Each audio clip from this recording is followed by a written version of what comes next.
मुझे ये आप समझाइए कि मैं किराए के मकान पे रहती हूँ।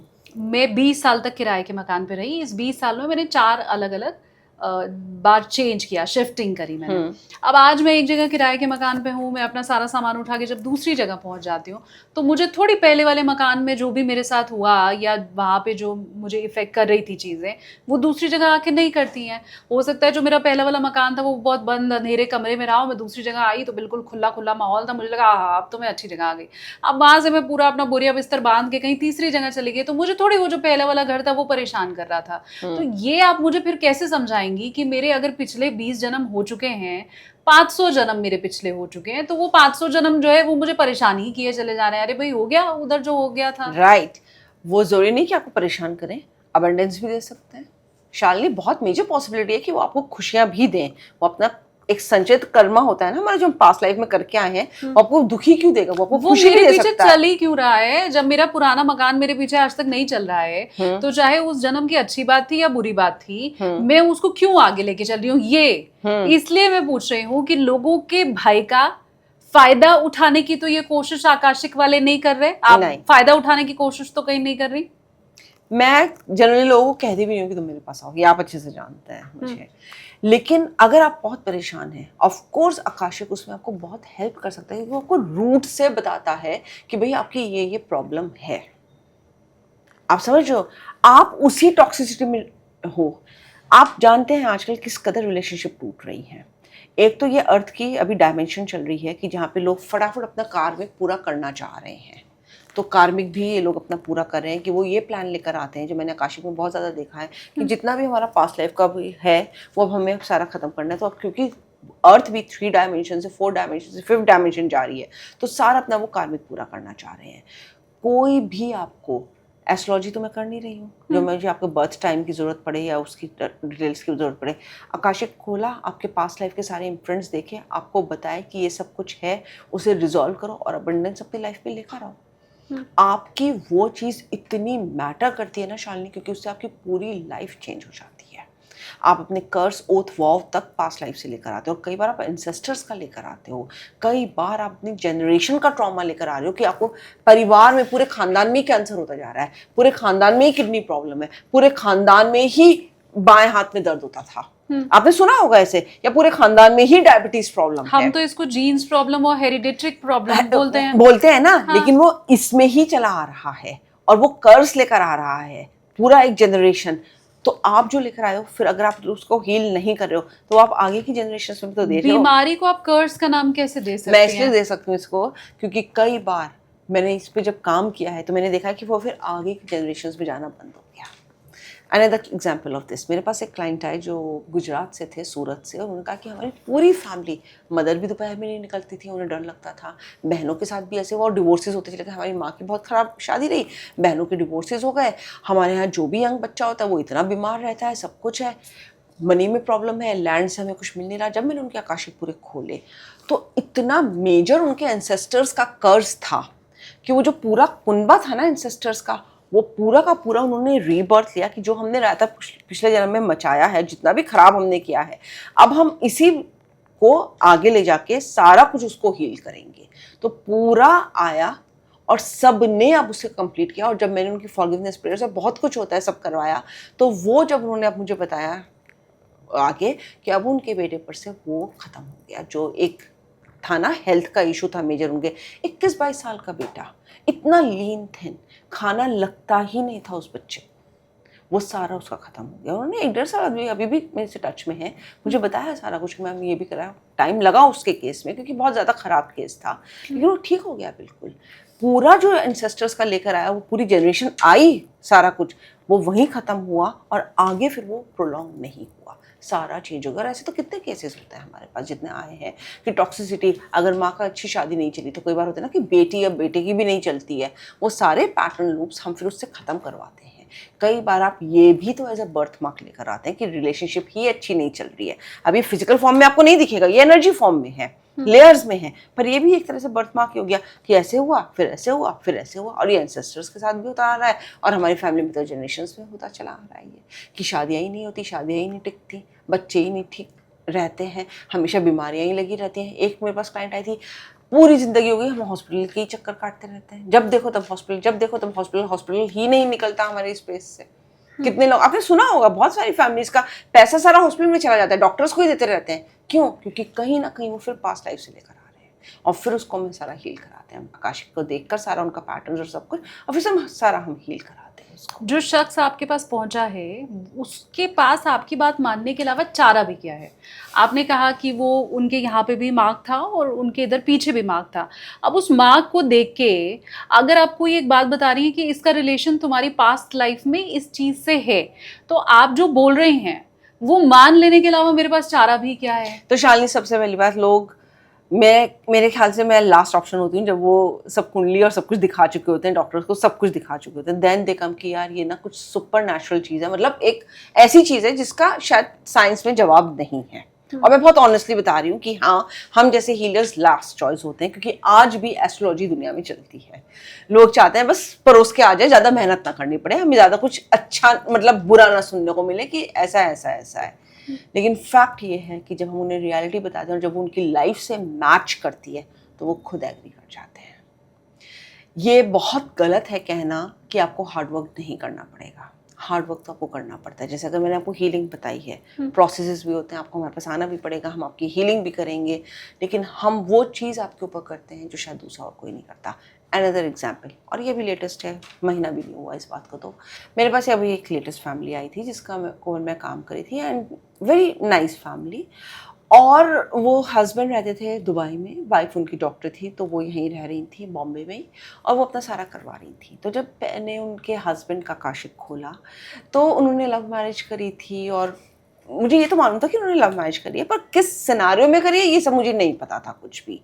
तो मैंने उन्हें बताया, मैंने कहा आपकी पास्ट लाइफ से कुछ इस तरह के इम्प्रिंट्स हैं, और मुझे ये दिख रहा है कि तब आपने भाग के शादी और इस सबके अगेंस्ट जाके करी थी, और मुझे ये भी नज़र आ रहा है कि आपकी मदर अभी शायद आपकी वाइफ के साथ ज़्यादा फ्रेंडली नहीं है, जबकि शादी को बहुत टाइम हो चुका है, आपके 26-27 साल।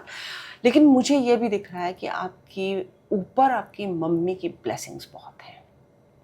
तो चाहे कुछ भी हो जाए, देखो एक आम बात है, सास बहू की कई बार नहीं बनती है, इट्स ओके, पर आप इस बात को ज़्यादा वो मत लेना, क्योंकि आप जितना प्रॉस्पर कर रहे हो वो मुझे आपकी साफ मदर की ब्लेसिंग्स दिख रही हैं। और आपका इस जन्म में लेडीज़ के साथ मेजर लेना देना है। तो आप देख लो, आप चैरिटी भी अगर करते होंगे तो आप लेडीज़ के डिपार्टमेंट में ज़्यादा करते होंगे, जैसे लड़कियों की शादियाँ करवा दी, जो उनके चार्ट में बहुत क्लियरली आया कि इस तरह की करते हैं, या लड़कियों में जो आश्रम्स नहीं होते उनके, उनमें कपड़े बांटाते हैं या अनाज रखवा देते हैं। आप स्पेशली फेमिनाइन एनर्जी ड्रिवन हो और आपकी एक बेटी भी है, और आपका मन ये है कि ठीक है बेटा बेटी दोनों है, दोनों के लिए करते हो, लेकिन कुछ आपके अंदर ऐसा है कि बेटी को ना अपने पास बुला के रख लो, और वो भले ही अभी इंडिया में हो, पर आपका फ्यूचर प्लानिंग जो मैं देख रही हूँ वो ये है कि आप डॉटर को अपने साथ रखना चाहते हो। कहते हैं बिल्कुल आप सही कह रहे हैं, मेरा यही है कि एक बार ये ग्रेजुएशन मतलब स्कूलिंग कर ले तो ग्रेजुएशन में इसे अपने पास दुबई में बुला के रखूँगा।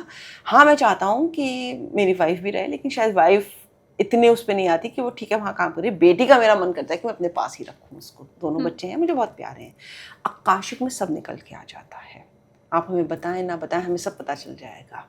हम आपको बताएंगे भी एक सॉफ्ट लैंग्वेज में। कई बार ये चीज़ें ना जब आप में बहुत रिफ्ट होता है ना, जनरली हस्बैंड्स को एक एज के बाद अच्छा नहीं लगता कि उनकी मदर उनकी वाइफ को कुछ कह रही है, क्योंकि बड़ा आत्मीयता वाला रिश्ता हो जाता है, सब हो जाता है। लेकिन उस चीज़ में भी मैंने देखा है कि अगर आप बताते हैं ना कि भाई आपके ऊपर ब्लेसिंग्स हैं और आपके हस्बैंड सास और बहू में क्यों नहीं बन पा रही है, क्योंकि इसका बहुत मेजर मैं एक क्रंच पास्ट लाइफ से भी आता हुआ देख रही हूँ। तो आप इंटरफेयर मत करना, क्योंकि आपके ऊपर जो ब्लेसिंग्स आ रही हैं वो आपकी मदर की भी मेजर आ रही है। तो वहाँ से बहुत क्लैरिटी आती है, और वहाँ से रिश्ते ना कई बार मैंने देखा ठीक भी होने शुरू हो जाते हैं। लोग इसे फिर गलत नज़र से नहीं देखते हैं। वो कौन से लोग हैं जिनको अगर कोई बॉडी मार्क है, बर्थ मार्क है सॉरी, तो वो आपके पास आए, और वो कौन से लोग हैं जिनको कोई बर्थ मार्क है पर उन्हें लग रहा है कि ये तो मुझे बॉदर नहीं कर रहा, या वो सपने देख रहे हैं पर उनको लग रहा है कि ठीक है इट्स ओके मुझे बॉदर नहीं कर रहा ये, तो वो कौन है जो जिन्हें चेक कराना चाहिए कि पास्ट लाइफ का तो कुछ नहीं है बर्थ मार्क के साथ, और वो कौन से लोग हैं जिन्हें कराना चाहिए? क्योंकि डेटा ये कह रहा है कि 80 to 90% लोग तो बर्थ मार्क के साथ ही पैदा हो रहे हैं, तो मतलब 80 से 90% लोग क्या अपना आकाशिक कराएं?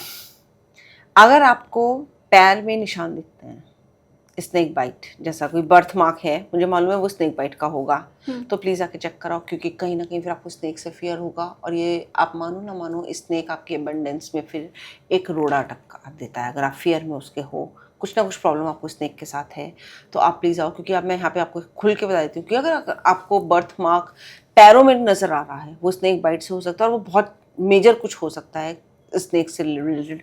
तो ऐसे लोगों को शादी में प्रॉब्लम होती है, बच्चा कंसीव करने में प्रॉब्लम होती है, और फिनेंशियल इश्यूज होते हैं, क्योंकि आज भी हमारा स्नेक मनी से भी रिलेटेड माना जाता है और अच्छी शादी से भी रिलेटेड माना जाता है। काल सर्प दोष याद है, और लोग इसकी पूजा कराते हैं फिर भी उनको फ़ायदा नहीं होता है। ऐसे लोगों को काशी ज़रूर करना चाहिए। अगर आपको पेट में या दिल के पास बर्थ मार्क होता है, वहाँ नज़र आए तो ज़रूर आओ। बैक में कहीं पर भी आए, टॉप टू बॉटम, मैं पैरों की तो बात और कहीं नहीं एक्सेप्ट फीट की, राइट। और अगर आपको फेस पे फील होता है, क्योंकि वो आपका लो कॉन्फिडेंस और लो एस्टीम दिखाता है, तो वहाँ पर आप आके करो। जिन लोगों को जो कंफर्टेबल हो चुके हैं बर्थ मार्क के साथ, उन्हें मेरे पास क्यों आना चाहिए?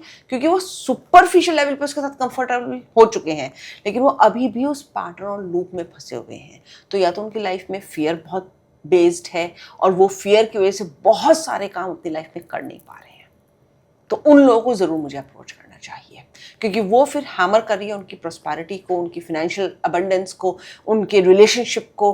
और एक रिलेशनशिप होती है बाहर की दुनिया के साथ और एक अपनी दुनिया के साथ, वो नहीं कर पाते।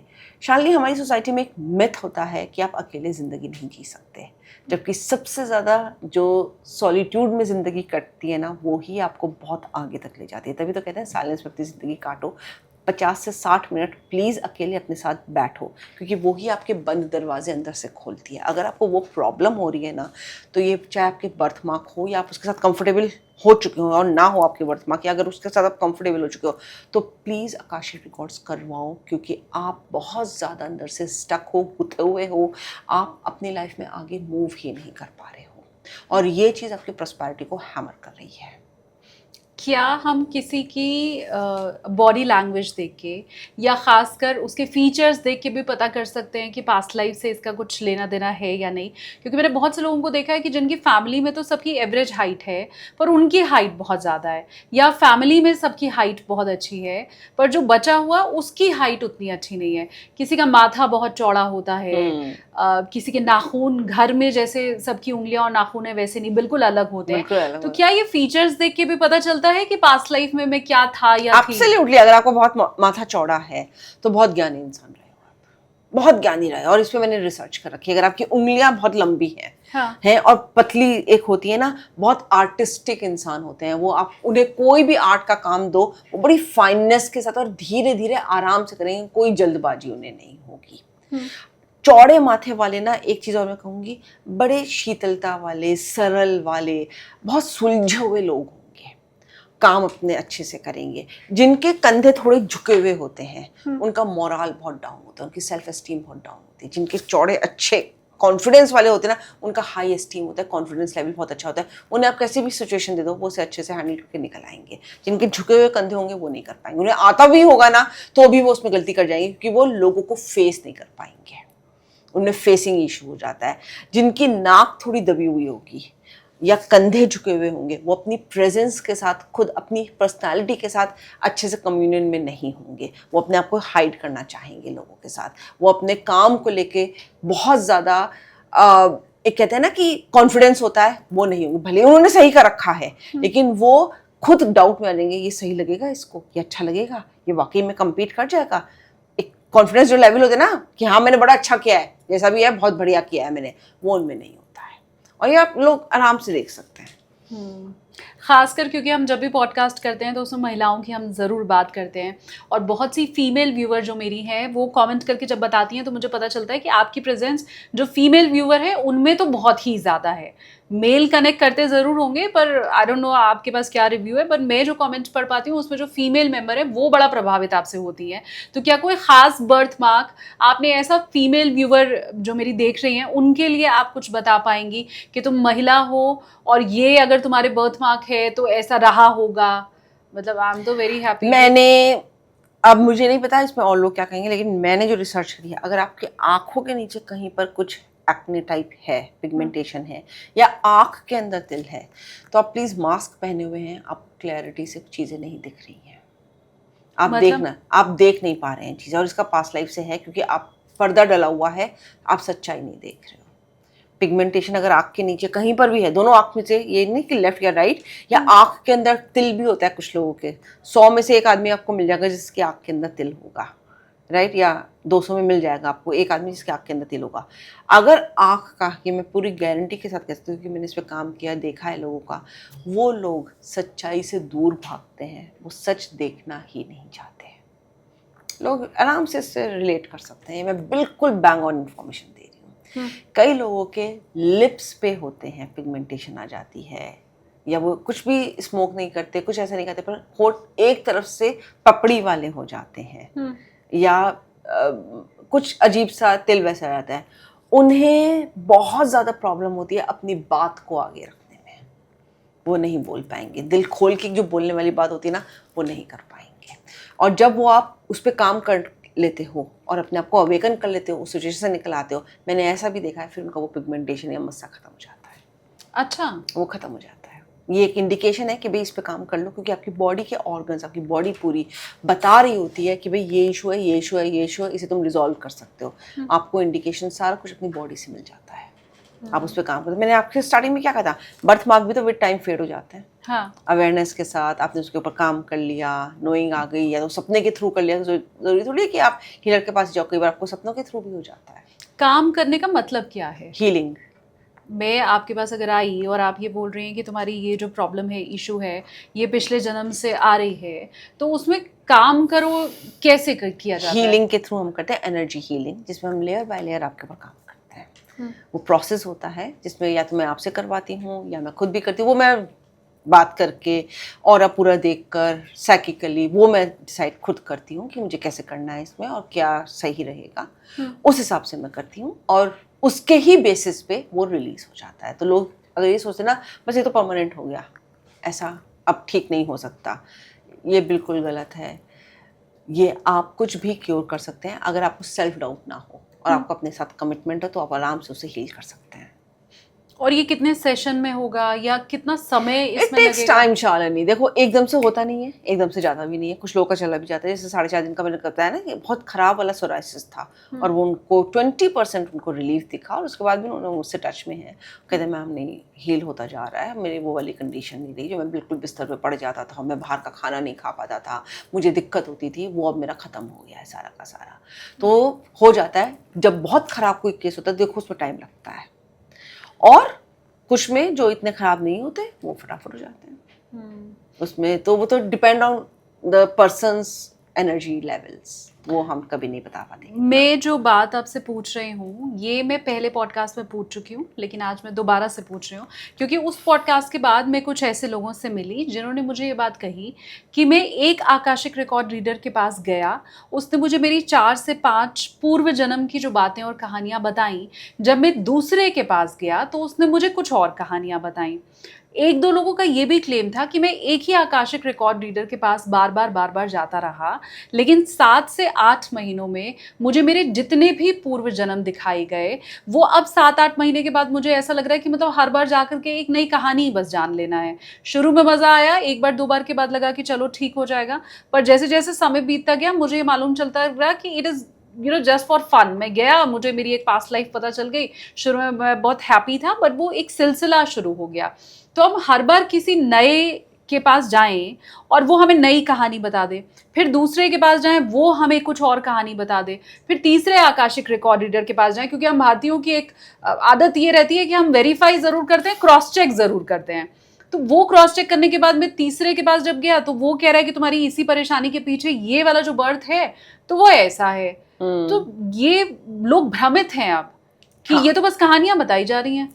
नहीं तो आप, मैं बताऊं, देखिए आप इतनी सारी पास्ट लाइफ लीड करके आ रहे हैं भाई, हो सकता है उस मोमेंट पे जो आपके लिए जरूरी है आपने वो पास्ट लाइफ देख ली, पर मैं कहती हूँ इतनी देखने की जरूरत क्या है। आकाशिक रिकॉर्ड रीडर को ना, जो होते हैं आकाशिक रीडिंग, जो साइकिक होते हैं, उनको ये गॉड ने ब्लेस कर रखा होता है, डिवाइन ने ब्लेस कर रखा होता है कि वो बिल्कुल वही चीज निकल कर आएगी जो आपको इस लाइफ में परेशान कर रही है।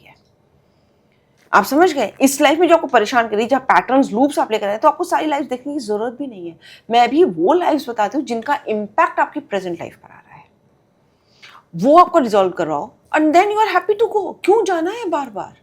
मैं तो कभी नहीं कहती कि आप बार बार मेरे पास आइए, करो और इसको अपने आप फिर इम्प्लीमेंट कर लो, हो गया खत्म। कुछ है ही नहीं इसमें rocket science, it's so very simple. हम लोगों ने इसको इतना हवा बना रखा है। कई बार, मैं फिर बता रही हूँ, कई बार ये नहीं होता है शालिनी, हमें कोई चीज़ पसंद नहीं आई, हमने उसे छोड़ दी, या कुछ दिन पहनी और फिर वो आउटग्रो करके हमने वो कपड़े हटा दिए। आप बस जब बहुत कमांड के साथ अपने आप को बोलते हो ना, जब हम आकाशी रिकॉर्ड में मैं ये करती हूँ कि भाई मुझे मैं कमांड दे रही हूँ अपने आप को भी और एनर्जीज को भी कि मुझे सिर्फ वो लाइव्स दिखाओ जिनका इम्पैक्ट इस प्रेजेंट लाइफ में इस पर्सन के ऊपर है, जिसकी वजह से ये इतनी परेशानी झेल रहा है, जो मुझे गो थ्रू कर रहा है, वो ही निकल के आएगा। उसका मुझे मेरे असेंडेंट मास्टर्स यूज और मेरे स्पिरिट गाइड्स मुझे उसका इलाज भी बताएंगे कि ये कराओ, और वो मैं बताती हूँ। अगर वो तुम्हारा कुछ उससे लेसन नहीं लेना है तो रिजॉल्व हो जाएगा। अगर उसमें कुछ लेसन है तुम्हारी सोल को अपने आप को अपग्रेड करने के लिए, उसका लेसन लेना ही लेना है, देन तो you have to go through it. Got it? और मैंने आपके कितने पॉडकास्ट में खुद को लिए भी बोला है कि मैंने भी अपना लाइफ लेसन पूरा किया है और मैं आज भी कर रही हूँ। मैंने भी अपना सोल लेसन पूरा किया। शालिनी, ऐसा कोई नहीं होता जो ना करेगा। लोग अगर ये सोचे ना कि वर्षा ऐसे कर देगी, प्लीज़ उसमें आपकी जो रखी होती है, अगर आप कुछ सीखने के लिए आए हैं तो वो आपको सीखना ही है। ऐसे लोग भी हैं जो सीख ही नहीं पाते, बहुत हैं। मतलब शॉर्टकट चाहते हैं यार। मैगी नूडल्स नहीं है भैया आकाशी रिकॉर्ड्स और पास्ट लाइफ और ये लेयर्स। मैगी नूडल्स नहीं है कि बस 2 मिनट में बनाओ और खा के खत्म हो गया। प्लीज़ ऐसा नहीं होता है। It takes time. और कई आपके चैप्टर्स ऐसे होते हैं, लेसन्स ऐसे होते हैं आपकी सोल के और लाइफ के, जो आपको लर्न करना ही होता है। अगर आपका सेल्फ रिस्पेक्ट का लेसन है तो आपके सामने ऐसी सिचुएशंस यूनिवर्स लाएगा और आप खुद उसे लेकर आए होंगे कि जहाँ पर बार बार आपको कहते हैं ना कि बहुत बदतमीजी आपके साथ की जाएगी, आपको लो फील कराया जाएगा, आपकी डिग्निटी पे अटैक किया जाएगा, जिससे आप अपने लिए स्टैंड लेना शुरू करो, अपनी रिस्पेक्ट खुद करो और दूसरों से करवाओ। ये आपको मतलब एक होता है, आप उसके अपोजिट का प्लान लेकर आ रहे हो। तो प्लीज़ लोग इस सबको समझें कि अगर आप प्यार बाहर ढूंढो, मुझे ये भी प्यार नहीं करता, ये भी प्यार नहीं करता, ये भी प्यार नहीं करता, हर रिश्ते से मुझे धोखा मिल रहा है, प्लीज़ देखो आप कहाँ अपने आप से मोहब्बत नहीं करते, आप कहाँ अपनी डिपेंडेंसी दूसरों के ऊपर डाल रखी है, आप कहाँ अपने ऊपर ट्रस्ट नहीं कर रहे। जो आप दूसरों के ऊपर आप कहते हो ना, इसने भी मेरा ट्रस्ट तोड़ा, उसने भी तोड़ा, इसके अलावा आप लेसन ये लेकर आए थे कि आप चाहे कुछ हो जाए मुझे अपने ऊपर ट्रस्ट करना है। तभी आप बार बार उस पैटर्न में फंस रहे हो। और जैसे ही आप ये लेसन ले लोगे, आप देख लोगे वो लोग आपकी लाइफ से आने बंद हो जाएंगे। क्या ये कहना जितना आसान है, करना भी उतना ही आसान है? क्योंकि मैंने देखा है उन महिलाओं को जिनको डिसरिस्पेक्ट घर पे भी मिलती है, उनमें कुछ अगर इंडिपेंडेंट है, वो ऑफिस में अगर जा रही हैं तो वो वहाँ पे भी परेशान ही हमेशा होती हैं। वो कई बार, इनफैक्ट 2-3 तो मेरी बहुत मैं बोलूँगी क्लोजली जिनको मैंने वॉच किया है, कि बहुत साल जॉब करने के बाद जब उनको वहाँ भी रिस्पेक्ट नहीं मिली, फैमिली में भी रिस्पेक्ट नहीं मिली, तो उन्होंने गिव अप कर दिया। और गिव अप करने के बाद जब उन्होंने जॉब अपनी छोड़ी तो उसके बाद भी उनको कहीं रिस्पेक्ट नहीं मिली। तो आप जो बात कह रही है वो कहना आपके लिए जितना आसान नहीं, मैंने एक बार भी नहीं कहा ये आसान है करना, बहुत मुश्किल होता है शालिनी। लेकिन मैं फिर कहूंगी, ऐसे मुश्किल टाइम में होप नहीं छोड़नी चाहिए। अपने ऊपर काम करते रहो। ठीक है, अभी है, क्वेश्चंस पूछो, यूनिवर्स मुझे इससे बाहर निकालो, यूनिवर्स मुझे रास्ता दिखाओ, वो चीज़ बहुत काम आती है। अगर आपकी सोल वो लेसन लेकर आई और आपको वो सीखना है, वो गो थ्रू होगा। मैं ये कभी नहीं कहती कि आप वो गो थ्रू नहीं मतलब करोगे। वो पेन तो मुझे बर्दाश्त करना ही होगा। देखो, pain is inevitable, suffering is your choice. हम सफरिंग के ऊपर काम करते हैं कि ठीक है, आपको पता चल गया ना कि ये इंसान ऐसा है, आप इसके अलाउंस में आ जाओ, अपने आप को हील करो, तो उसका इफेक्ट आपके ऊपर होना बंद हो जाएगा। ये बात मैं गारंटी मैं कैसे उसके अलाउंस में आ सकती हूँ जो मुझे समझ आ रहा है कि गलत है, मैं ठीक हूँ, वो गलत है। हाँ, लेकिन जब हम फॉरगिवनेस प्रेयर करवाते हैं और जो हम जितने भी ये सारी जब टैक्टिक्स करवाते हैं, जो भी हमारे रिचुअल्स होते हैं, उसमें हम यही चीज़ लाते हैं।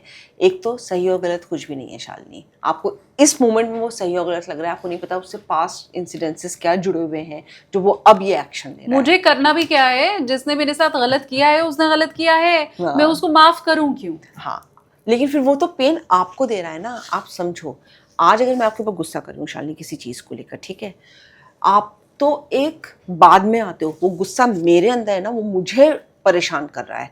कैंसर का मेटाफिजिकल रीजन अगर आप देखो तो सप्रेस्ड गिल्ट और एंगर होता है। वो ही सेल्स में आता है, वो ही सेल्स का स्ट्रक्चर चेंज करता है, फॉर्म लेता है कि नहीं, और तभी वो कैंसरस सेल्स होते हैं। क्योंकि मैंने कैंसर पेशेंट्स पे बहुत काम कर रखा है, कैंसर क्लाइंट्स पे, और रिवर्स भी कराया कुछ लोगों का कैंसर मैंने, और उसमें मैंने यही देखा है कि मैंने जब उनके इमोशंस पे काम किया है ना, वो ही उनका कैंसर ठीक किया है उसने। तो अगर आज मैं आपके ऊपर गुस्सा करूँ ना, तो पहले उस आग में मैं जल रही हूँ, तो फर्क नहीं पड़ता। आप अगर ये कह रहे ना कि मैं उसे माफ़ क्यों करूँ, तो आप अपने आप को टॉर्चर कर रहे हो। सामने वाले का कुछ भी नहीं जा रहा, वो तो करता ही जाएगा। आपको अपने अलाउंस में आकर उसको अपनी डिस्टेंस से हटाना होगा। मतलब मैं ही Energetically। टॉर्चर हो रही हूँ, मेरे साथ ही गलत किया जा रहा है, मैं ही विक्टिम हूँ, और फिर भी मैं ही दूसरे को माफ कर। और आप, मेरा क्वेश्चन यहाँ पे ये होता है कि आपने ऐसे लोगों को अट्रैक्ट क्यों किया है? आपके अंदर ऐसा क्या है जो आप अट्रैक्ट कर रहे हो उस एनर्जी को? आप विक्टिम को ही दोषी बना रही हैं। मैं विक्टिम को दोषी नहीं बना रही, मैं ये बता रही हूँ कि ऐसा क्या है जो आप ही बार बार ऐसे पैटर्न्स और लूप्स को अट्रैक्ट कर रहे हो अपनी तरफ। प्लीज, वो आपको कुछ सिखा रहा है, शायद यही आपका लाइफ लेसन और सोल लेसन है। एक काउंटर मेरा यहाँ पे है। आपने कहा कि तुम उसको अट्रैक्ट कर क्यों रहे हो, जब भी हम में से ज्यादातर लोग ऐसे हैं आज भी। चलो मेट्रो सिटीज में मैं मान सकती हूँ कि लव मैरिज हो रही है, फैमिली एक्सेप्ट कर रही है, लेकिन हमारी जो पुरानी जनरेशन थी वहां तो माता पिता ने ब्याह कर दिया, आपने एक दूसरे को देखा भी नहीं था, आप दोनों का मिलान हुआ नहीं, कुंडली मिलान करके आपकी शादी कर दी गई। अब मैंने उसको थोड़ी अट्रैक्ट किया, मेरे पेरेंट्स को लगा कि इसकी शादी उससे करवा दी जाए, इनकी कुंडली मिल रही है और जबरदस्ती वो शादी हो गई। अब इसमें मैंने क्या अट्रैक्ट किया? शालिनी, आप बिल्कुल सही कह रहे हो कि पहले ऐसे ही होता था, ठीक है, पेरेंट्स ही चूज करते थे और सारा कुंडली मिला के सब कुछ होता था। लेकिन उस टाइम पे आप अर्थ की वाइब्रेशंस पे तो देखो, मैंने क्या कहा था अभी थोड़ी देर पहले कि अर्थ की वाइब्रेशंस अब चेंज हो रही हैं। अब लोग फटाफट अपना कार्मिक पूरा कर रहे हैं। पहले डिवोर्स सिस्टम होते ही नहीं थे, पहले शादी कर दी, बड़े बड़े परिवार होते थे। अब आप अभी तो देखो फैमिली सिनेरियो चेंज होता जा रहा है। आजकल हस्बैंड वाइफ दोनों जॉब करते हैं, आजकल न्यूक्लियर फैमिलीज का ट्रेंड पर है। मेरा सवाल ये है कि हर बार मैं ही थोड़ी अट्रैक्ट कर रही हूँ उन शक्तियों को। कई बार वो जबरदस्ती भी तो मेरे गले पड़ गई हैं जिसमें मेरा कोई लेना देना है। हाँ, तो वो आपको फिर हटाना आना चाहिए ना। यहीं पे तो आता है ना कि आप अपने आप को कितना ऑनर कर रहे हो। मैं फिर आपसे यही कहूंगी, मेरा क्वेश्चन ये रहेगा कि बार बार तुम्हारे साथ ही ऐसा क्यों हो रहा है? कहाँ तुम अपने आप को इतना मजबूत नहीं कर पा रहे कि उसे साइडलाइन कर दो। अनदर क्लाइंट ऑफ माइन जो बहुत ज़्यादा अब्यूजिव मैरिज में थी, हस्बैंड बहुत बुरी तरह से मारते थे उनको। She did few courses with me. पहले उसने आकाशिक मुझसे करवाया कि मेरे साथ ऐसा क्यों हो रहा है, तो मैंने उसे बताया था कि आपका कार्मिक है अपने इन लॉज और हस्बैंड के साथ, और ये सब है। Then she did access consciousness with me. उसमें कुछ था 8 महीने तक वो अपने ऊपर बहुत मेजरली काम करती रही।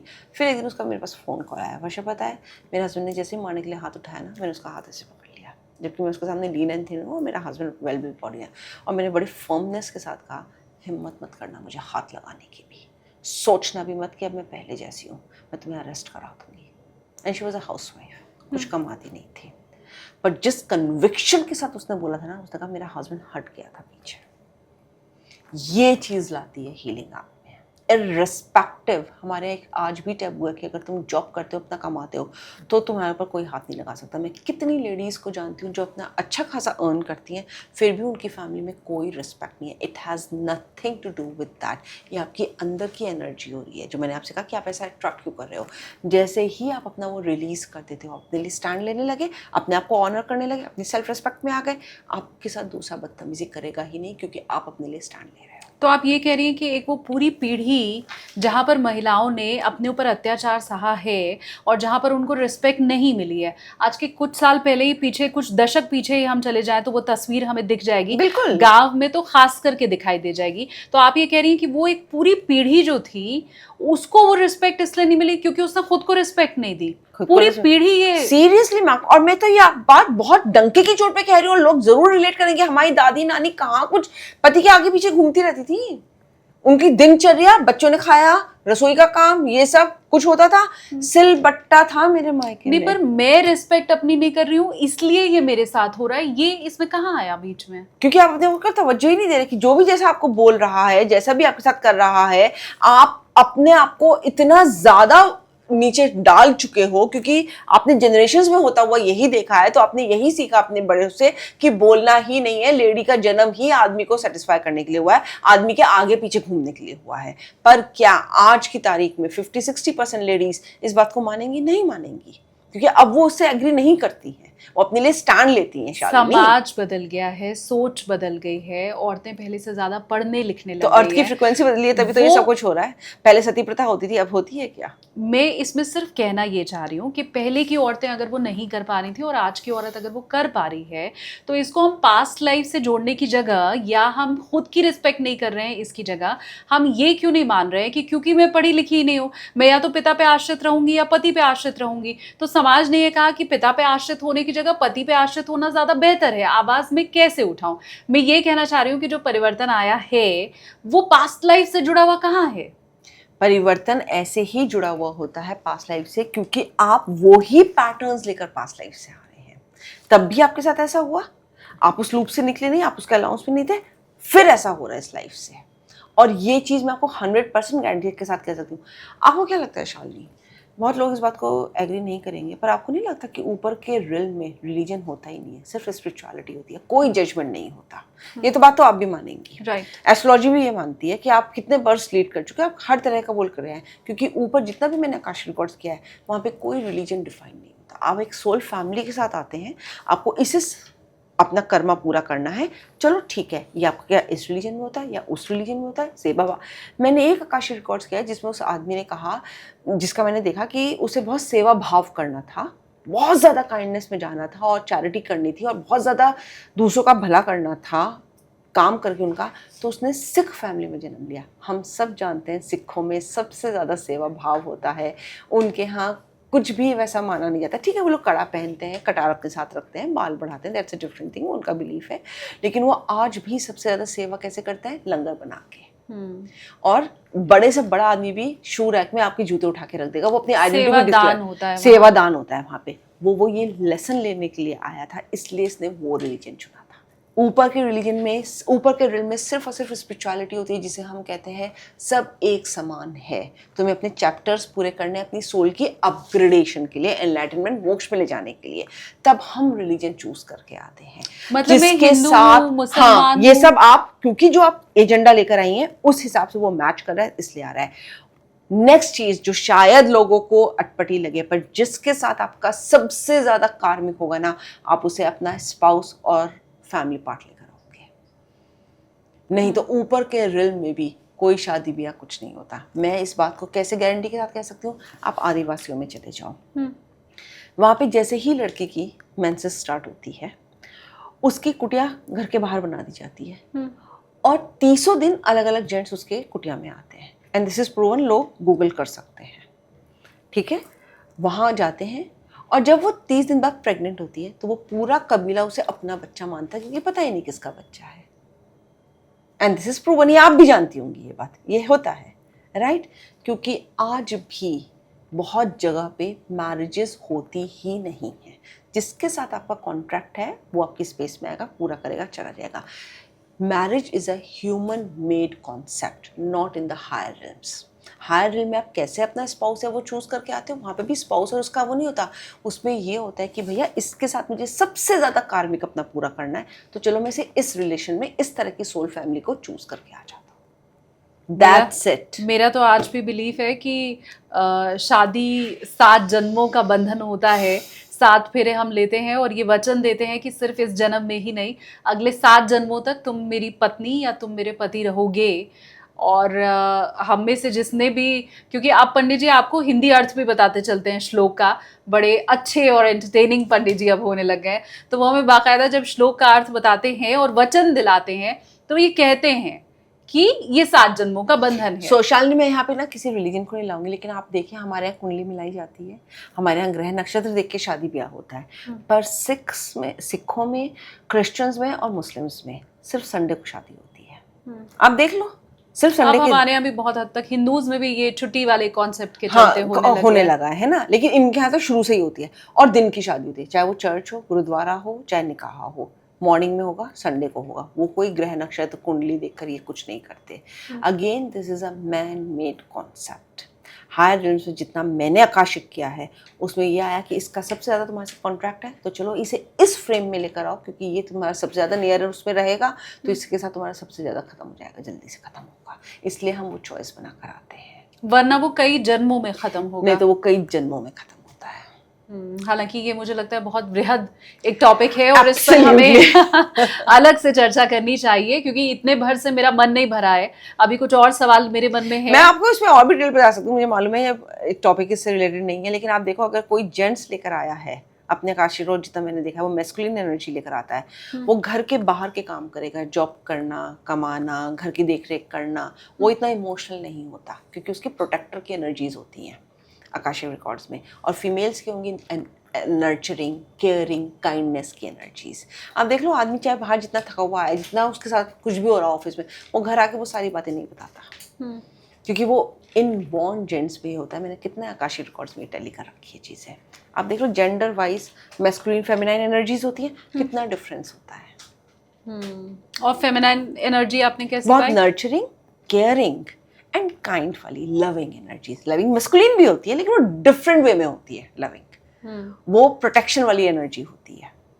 तो कम से कम मुझे लगता है यहाँ पे तो हाजिरी हमको सबको लगानी चाहिए कमेंट सेक्शन में, क्योंकि ये जो मैस्कुलिन एनर्जी और फेमिनाइन एनर्जी है उसको तो हम सभी रिलेट कर ही पाते हैं। तो ये आपने कहाँ तक खुद से रिलेट किया है वो मुझे कमेंट सेक्शन में ज़रूर बताइए। एक और बात का मुझे इंतज़ार रहेगा, वो ये कि आपने जितने भी मोल्स की बात की है या बर्थमार्क की बात की है, वो अगर आप वैसा कुछ फील कर पा रहे हैं आपकी लाइफ में तो मुझे वो भी कॉमेंट करके बताइए। एक माफ़ी मैं अपने व्यूवर से ज़रूर इसी के साथ मांग लूँ वर्षा जी, क्योंकि पिछले पॉडकास्ट में हमने ये प्रॉमिस किया था कि हम आपके कुछ सवालों को भी वर्षा जी से पूछेंगे। बहुत से सवाल आए भी थे, हम वो आज के पॉडकास्ट में इसलिए नहीं ले पाए हैं क्योंकि हमने बात की है बर्थ मार्क की और उससे रिलेटेड हमें कोई भी कमेंट पिछले पॉडकास्ट में मिला नहीं था, कमेंट सेक्शन में हमें नहीं मिला था। लेकिन आपने जो हमें कमेंट भेजे हैं, अगला पॉडकास्ट जब हम रिलेटेड इशू पे करेंगे, क्योंकि नहीं चाहते हुए भी वर्षा जी हमने कोई ऐसा प्लान किया नहीं था, पर मुझे लगता है ये हमारी एक सीरीज टाइप हो गई है। हाँ, लगता है ऐसे ही रहा। हमने सोचा नहीं था, लेकिन इतने कमेंट आए, लोगों ने आपको प्यार दिया और वो दोबारा आपको देखना चाहते थे और हर बार आप भी आई हमारी रिक्वेस्ट पे पॉडकास्ट में। तो ये नहीं चाहते हुए भी मैं कहूँ, या बिना प्लानिंग के मैं कह सकती हूँ, ये ज्यादा बेहतर शब्द होगा, तो उसके बिना भी एक सीरीज बन गई है। तो अब क्योंकि ये साथ लंबा हो गया है, तो आपके जो कमेंट थे आप बिल्कुल ऐसा मत समझिए कि हमने इस पॉडकास्ट में नहीं लिया है तो हम आगे नहीं लेंगे। उन पॉडकास्ट को, उन कमेंट्स को हम एंटरटेन करेंगे हमारे नेक्स्ट पॉडकास्ट में। पर आज के लिए बहुत धन्यवाद आपका। मुझे लगता है क्योंकि मेरे भी कुछ एक फ्रेंड्स हैं जिनके बर्थ मार्क मुझे मालूम है, किसी के हाथ पे है, किसी के चेहरे पे है। पिगमेंटेशन का तो मैंने आपको बताया ही, मेरे क्लोज रिलेटिव है, तो मैंने भी बहुत सी चीज़ों को रिलेट किया है, कुछ नई बातें मालूम चली हैं। जब भी आपसे मिलो तो ऐसा होता ज़रूर है। अब अगले पॉडकास्ट में हम उन, क्योंकि मैंने माफ़ी मांगी है व्यूअर से, तो उन कमेंट को एंटरटेन करेंगे। लेकिन आज के लिए बहुत धन्यवाद आपका। Thank you so much.